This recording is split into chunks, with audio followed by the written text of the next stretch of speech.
अस्सलाम वालेकुम दोस्तों, कैसे हैं आप? उम्मीद है आप सब खैरियत से होंगे। आज का हमारा टॉपिक बहुत आसान सा है कि डिमांड क्या है, व्हाट इज़ डिमांड। लेकिन इसको समझना भी बहुत इम्पोर्टेंट है, क्योंकि हमें लगता है कि डिमांड हर वो चीज़ है जो हम ख़रीदना चाहते हैं। तो ऐसा नहीं है। डिमांड के लिए आपके पास बेसिकली दो कंडीशंस हैं। कौन सी हैं, इस डेफिनेशन को पढ़ने के बाद देखते हैं। Quantities of a particular good or service consumers are willing and able to buy at different possible prices.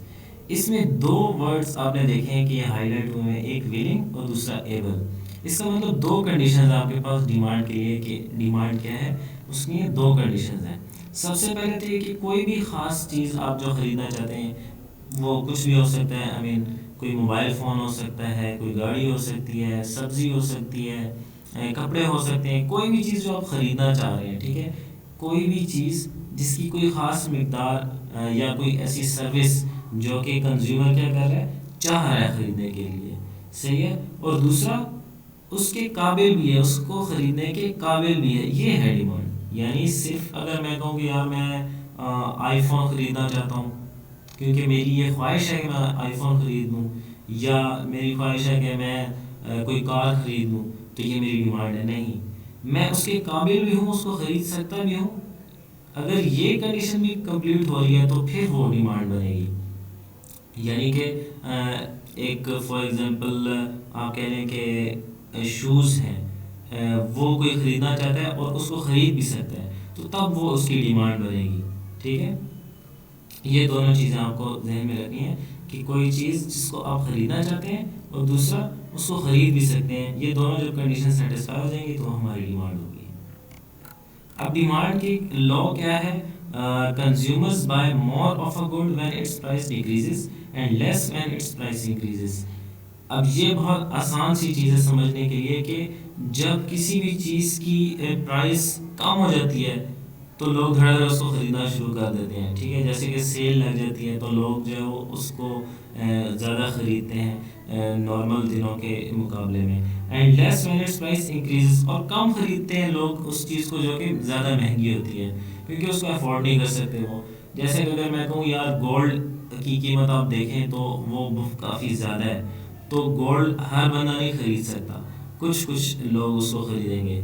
लेकिन कोई ऐसी चीज़ जो कि सस्ती होगी, ठीक है, उसको लोग ज़्यादा ख़रीदेंगे। यानी आर्टिफिशियल आपने देखा होगा कंगन वगैरह ये चीज़ें बनती हैं, उसको लोग ज़्यादा ख़रीदते हैं क्योंकि वो अफोर्ड कर सकते हैं लोग। इसकी एक परफेक्ट एग्जांपल मैं आपको ऐसे दे सकता हूँ कि मेरी अम्मी जब कोई चीज़ बनाने लगती हैं खाने के लिए, तो जब कोई सब्ज़ी वाला आता है तो अम्मी वो वाली सब्ज़ी खरीदती हैं जो कि सबसे ज़्यादा सस्ती होती है।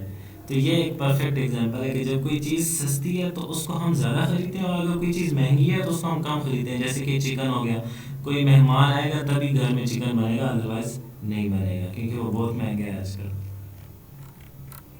तो ये देखें, वैन प्राइस गोज अप तो डिमांड कम हो जाएगी, और अगर प्राइस कम होगी तो डिमांड जो है वो ज़्यादा हो जाएगी।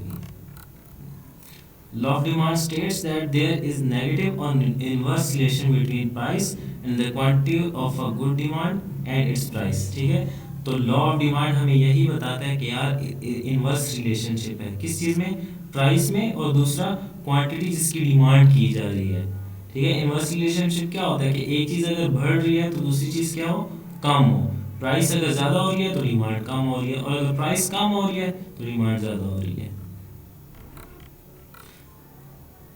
अच्छा, यहाँ पे एक चीज़ है कि दिस मीन्स दैट डिमांड का स्लोप डाउनवर्ड्स, तो इसकी स्लोप देखिए डाउनवर्ड आती जा रही है कि अगर प्राइस ये देखें ज़्यादा है तो क्वांटिटी लोग कम खरीदेंगे, और अगर क्वांटिटी ज़्यादा डिमांड कर रहे हैं तो उसकी प्राइस क्या होगी, कम होगी, या प्राइस कम होगी तो डिमांड उसकी ज़्यादा होगी। ये भी सेम उसी तरह का ग्राफ है कि प्राइस जो है वो अगर ज़्यादा होगी तो ये देखें डिमांड कम है, और अगर प्राइस कम हो रही है तो डिमांड हमारे पास ज़्यादा आ रही है।